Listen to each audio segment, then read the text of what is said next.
This car is full of tech. Rear axle steering up to 4.5 degrees in the opposite direction than the front wheels. Or here, when we switch from one ground to another, and you can see here, when I fold the seat, here, you see pretty cool stuff, isn't it? Love these details indeed. It's time to take the all-new Mercedes GLC to the German Autobahn in our full review. Let's go! This is Autogefuehl with Thomas. And how good is the new GLC? We can see it here in the exterior AMG line, and this is also the most bought model, or the most bought styling indeed. And it now has these micro stars here in the front grille. This is a beautiful feature indeed. And we also have the night pack with a lot of black accentuations already later in the side mirrors, for example, you can see that. And these headlamps here, they start already with LED, and an option you get the digital light with even more high beam performance. You see these people there in the background? They were actually laughing at me because I wear white trousers in the winter in Germany. But I actually think it's more important to wear clothes that fit the vehicle color. Yeah, that's my hobby. Is it also yours? Do you sometimes wear clothes accordingly to your vehicle color? Tell me in the comments.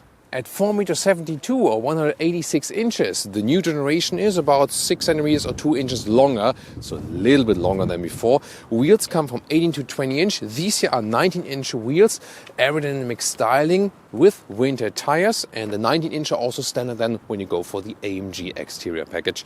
And then we can see here this side step here. This is actually not only a visual thing, it also actually helps aerodynamics. A very interesting thing indeed. It has this typical GLC shape here with this coupe-alike ending, but of course there will also be the GLC Coupe. You will also see more about that soon here on the Autogefuehl channel if you subscribe. Visually here, more horizontal stress of the rear lamps, and also has this kind of raindrop design. Do you see that? Tell me in the comments. And technology-wise, this is very interesting. Suspension, you get a base one with already frequency selective dampers, but they are not active actually, so you cannot select them. Or a sporty setup, and then you directly hop to the air suspension on both axles indeed. Plug-in hybrids have rear axle air suspension as standard. This one here today is equipped with the air suspension. And another technology highlight, which also sets it apart from the competition. Already in this segment here, rear axle steering up to 4.5 degrees in the opposite direction than the front wheels. That helps this vehicle massively when parking in and out, and also reduces the turning circle by about a meter. And down there,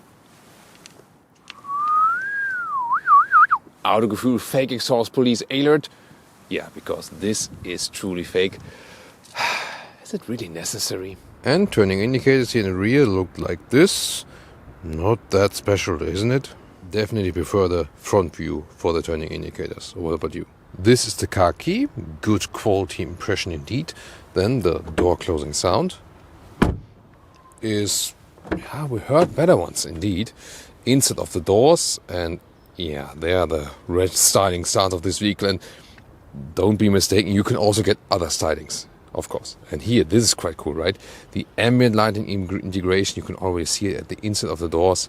That's awesome. However, here, in this new generation, this is the seat control. And so far, there was a feedback when you move it. But here now, something happens with the seat, but these pieces do not move. And I think that's a bad decision that went worse, actually. Here, this one is also equipped with the Burmester sound system. Great sound indeed. And then we have completely new steering wheel. This is also the AMG design here with the two horizontal spokes, perforation at the side, and once again awesome ambient lighting. Look at that, I love that indeed. And then below that we have a matte wood styling. So styling wise, this really rocks. Yeah, besides the red seats, which is, you know, yes indeed, red seats split people in love and hate. Which team are you on? Team red seats or team other color? Tell me in the comments. And there's a saying like in Germany, when, you know, someone puts such a red interior, we would colloquially say, das sieht aber echt Porno aus, Alter. Listen and repeat. Das sieht aber echt Porno aus, Alter. Which literally means that kind of looks like porn, dude. Yeah, that's a unusual German lesson here with Thomas and Autogefuehl. So, and then with one wheel's 89 or 6'2", there is some headroom left here. So that works fine. Seating comfort here from the ergonomics so far looks fine. We have to see later on how it plays out on the Autobahn, on the German motorway. The seat surface, this case here is animal skin, but Mercedes offers a wide variety of great seating materials which are also animal free. This Artico leatherette, this is looking exactly like this, is a little bit softer even and available in different colors. Like in the UK, it's all about that. With the AMG line in Germany, we also get microfiber inside, Artico outside. That's also a great choice. And also German base levels have fabric, for example, on the inside. And US market is rather than all about the Artico, then again, in different colors. But it's a great material and can also be combined with seat cooling. And look at that panoramic roof. That leaves a lot of light in. And we can also open it. However, for that, there is sliding action. So you indeed have to slide here. And then it opens. Let's try something else. Hey Mercedes. How can I help? Open the sunroof. I'm opening the sunroof. Yeah. No results were found. What can I do for you? Okay, that came unexpected. Interior overview. Well, look at that. This is a design object, isn't it? Look at this area in here, this ambient lighting integration and the matte wood right here, beautiful. Here at the steering wheel, hashtag capacitive BS for the cruise control, for example. So sliding that while driving, you can also press it, yes, but it's not that exact, I would say. And here the upper one is then to control the digital instruments where you can slide through. And that is right here where you can go through the fuel economy details, for example. Well, that's an interesting result. Should be a little bit better, I think, nowadays. That's like 9 liters and 1 kilometers on this trip, or 31 mpg UK or 26 mpg US. And here you can also change the whole styling. For example, make it here full screen map, or also what I really like, the off-road gauges. Yeah.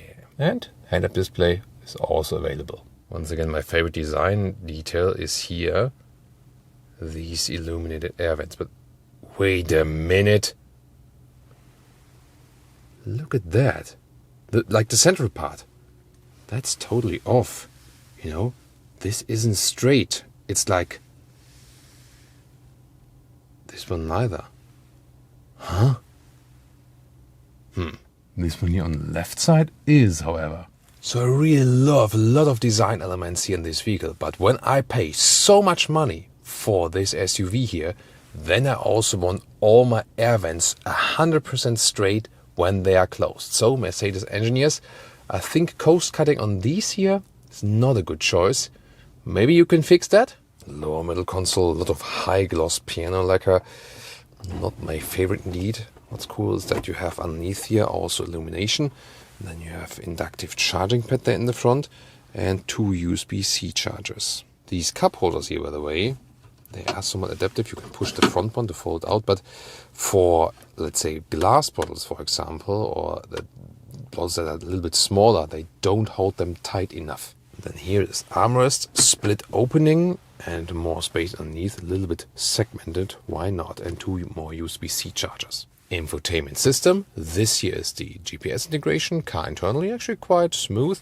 Then here the temperature integration, yes, no real knob, at least it's always staying in that position. When you are switching the temperature here, you can see the air vents, they get red or warmer, or then blue again for colder. Works on all sides. This is really awesome indeed. This is the whole climate menu, so when you sync it actually, all react together. Pretty cool stuff, isn't it? Love these details indeed. In this home menu we can also switch to the Apple CarPlay. This is the integration then here. Android Auto also possible, wired or wireless. And the sound system, it's really cool sound, I really love that. You can also switch the sound profile, audio entertainment. Pure comes more from the front here, and when you go to 3D sound, it's really like all the way around. Yeah, that's what I actually prefer. Really awesome indeed. And then let's take the off-road gauges. These are really interesting, also look cool like in the instruments. And a special feature here is the off-road camera. Look at that. And this is actually showing a past recorded camera image. So when I start up the vehicle here now, then when there, for example, like is an object underneath us, we could detect that. Or here, when we switch from one ground to another, and you can see here, this is, like this, the live image.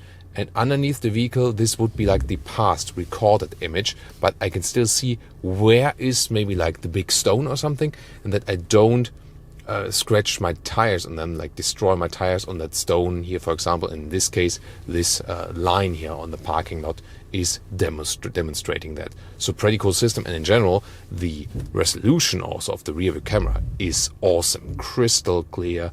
That's also another feature I really love. We can argue about the high gloss black surfaces, and I don't like them, but what I found pretty cool is here the illumination also in the rear. Look at that, how the ambient lighting is also integrated at the inside of the rear doors. Rear seating, as I am driving as a tall person, 189 or 6'2", yeah, it gets close with the knee room here. This recess is well used, yes, but it just barely fits. Headroom wise, also very close here. Can put a hand over my head or over my beanie in this case. But here there's the great panoramic roof. This is a nice view here from the rear indeed. The comfort in the rear is quite decent, especially here with the animal skin surface. It's, quite hard actually. So one of the other seating surfaces would give you a little bit more softness in the cushion there.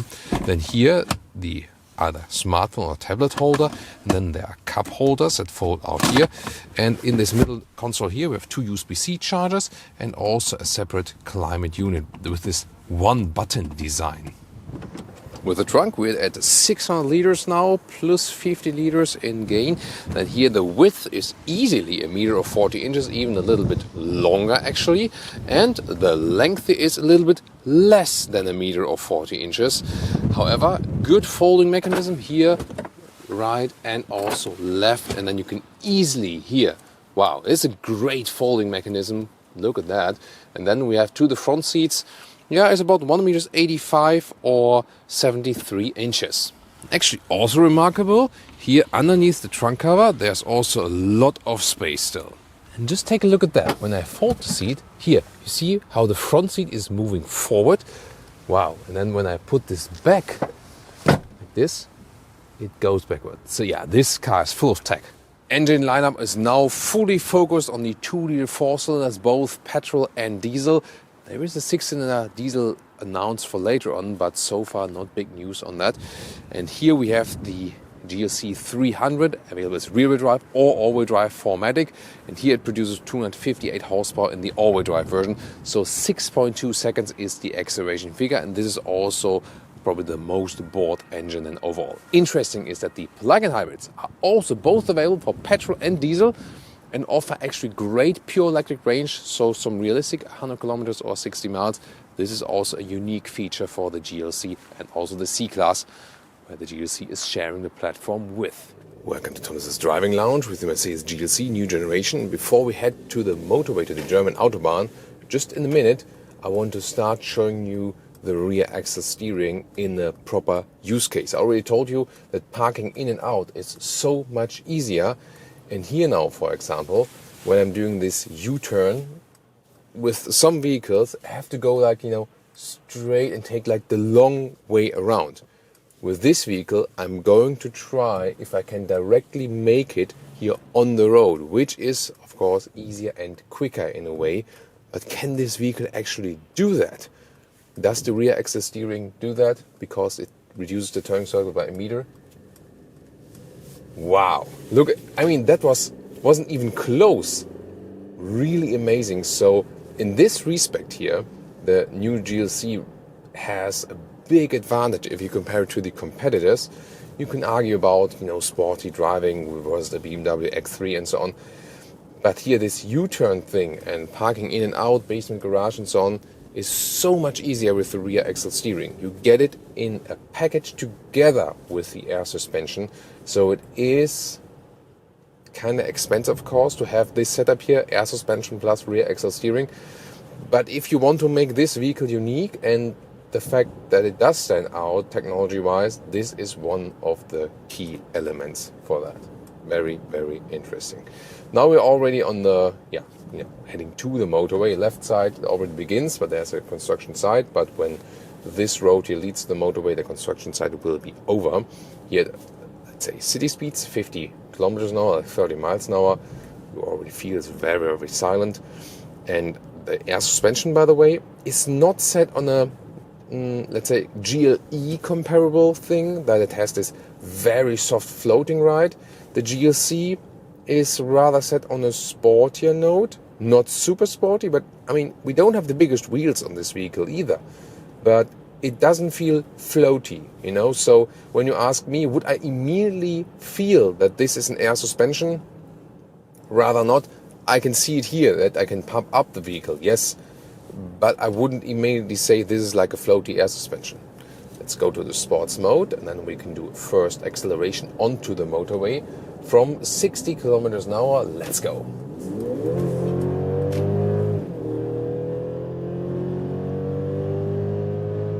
$120. Yeah, that was 60 to 120. It's hard to pick up the speed here on camera because it's like kind of like hidden here behind the steering wheel. So camera-wise, it's not a good position. That's why I told you the speed actually. Now from 100, when we are already at speed, let's see. 120. 140. Yeah. So that was 100 to 140. Quick enough, definitely, with this 2-liter 4-cylinder. It doesn't give you like this, you know, big sonorous 6-cylinder feeling or something. Sound emulation here is actually quite decent as well. So I would say you have enough speed. This vehicle here available in this very engine with rear-wheel drive or with all-wheel drive, and both will actually be fine. Now about noise insulation. This is a good motorway speed, like 130 kilometers an hour. So like 75 miles an hour. And so far installation is very good. However, we have a very windy situation here outside today, so considering that's really well done. And the suspension is then also a little bit stiffer in that sport mode. Really keeping me very well settled here on the motorway, so I don't feel the disadvantages of an SUV. Here also 160 kilometers an hour now, pretty quick.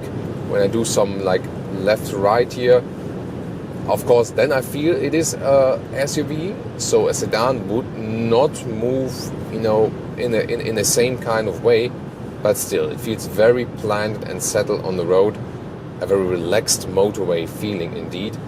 And this upright seating position also helps very much, especially in recent Mercedes vehicles, because we talked about it in some reviews. I am not 100% happy with Mercedes seat ergonomics recently, especially in their normal cars like sedans and so on, and in the SUVs it's not such a problem because you have this higher seating position. Therefore the hip is positioned a little bit differently, and like how the legs go off the seat basically, and this really helps in comfort. I'm sorry. Can you say that again, please? Tell me a joke. 2 Wi-Fi engineers got married. The reception was fantastic.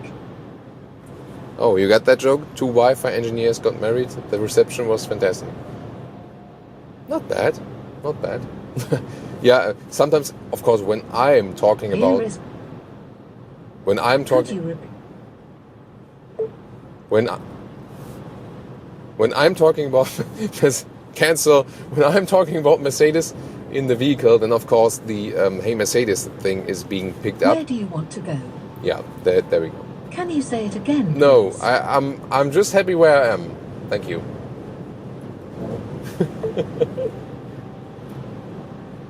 Paused. Yeah. So yeah, stuff like this happens. By the way, the steering wheel. Yes, I don't like the hashtag capacitive BS trend we have here on the steering wheel to control everything. However, the steering itself, from the size and the sportiness, is awesome. So I have great control over the vehicle. I really like that.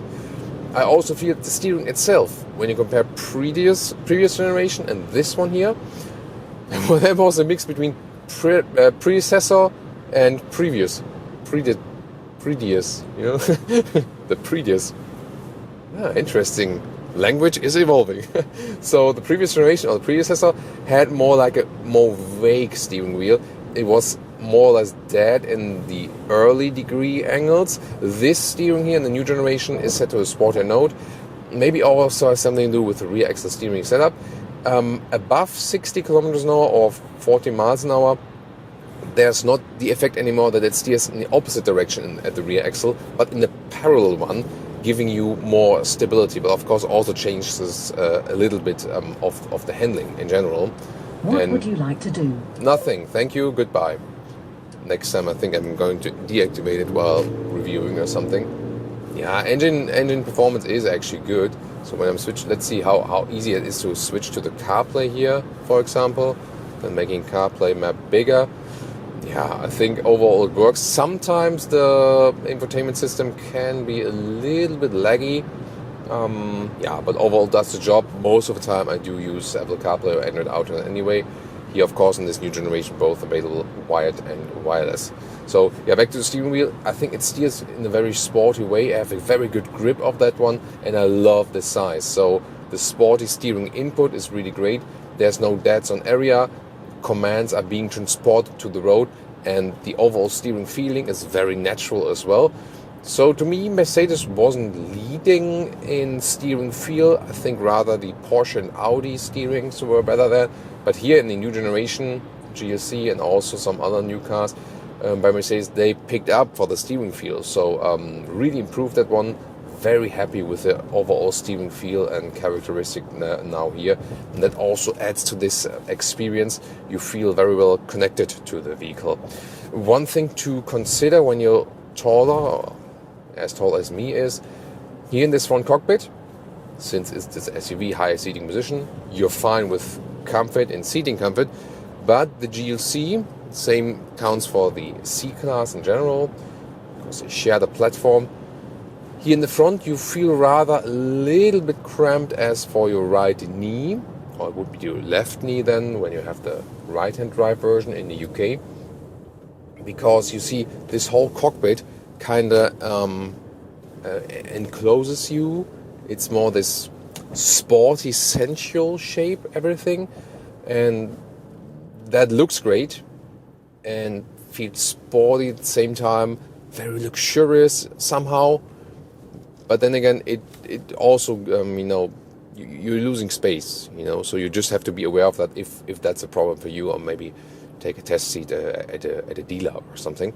We have one more acceleration to the next Autobahn position. Here also very nice in this corner. Now there's a lot of traffic to see about that. Also can check out the blind spot monitor. There it is. It appears quite late with this red triangle in the side mirror. Then you also have a visual warning too, if you're setting the turning indicator.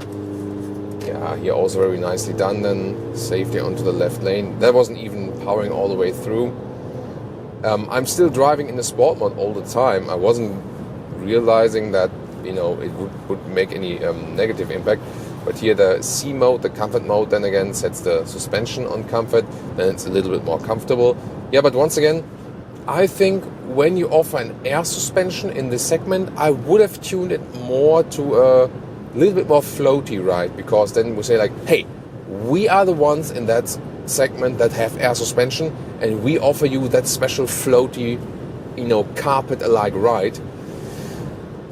Yeah, but they didn't do it because they wanted to have a little sporty element with it. It's not rough in any case, so the suspension is awesome. But just my personal preference is when I buy air suspension, especially by Mercedes, I expect a setup like in the GLE, where you have this very soft floaty ride, and this sets it apart.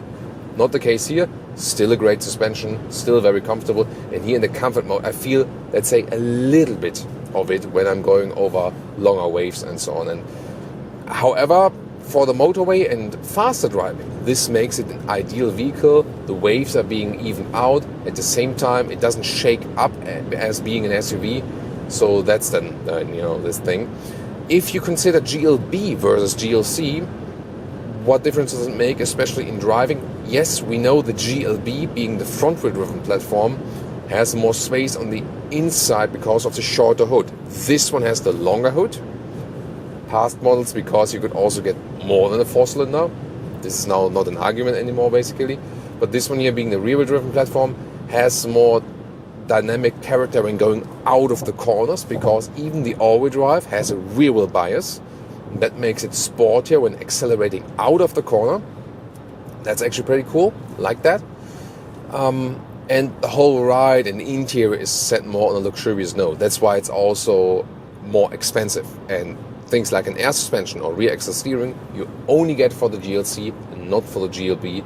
So the GLB would be the thing, more the family focus, more price performance, if that counts for a Mercedes overall. And the GLC more this, space is not that important. You've seen that the rear legroom is also not abundant. And then more this luxurious features, technology focus, all the special tech features we have here inside.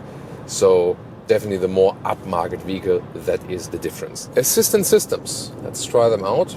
First of all, here, adaptive cruise control, set it to the car in front of me. Very nicely done. And the good thing is that the active steering assist can be deactivated if you don't like that, if you find it too intrusive or something. And I really wonder, you can set it here in the infotainment system. So here I can turn it on, then it's the active one.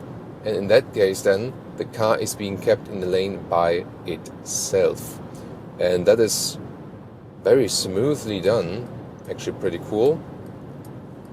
Let's keep it on the right lane here. Now let's see if I want to steer off myself a little bit here. There, you see this smooth reaction. Very well done. Wow, pretty cool. So indeed, flawless assistance systems and surprisingly sporty ride here of the new GLC generation. At the same time, a little bit more luxurious. If you want to tune into some competitors, tune in there. Or interested in the previous generation for buying used, what about this?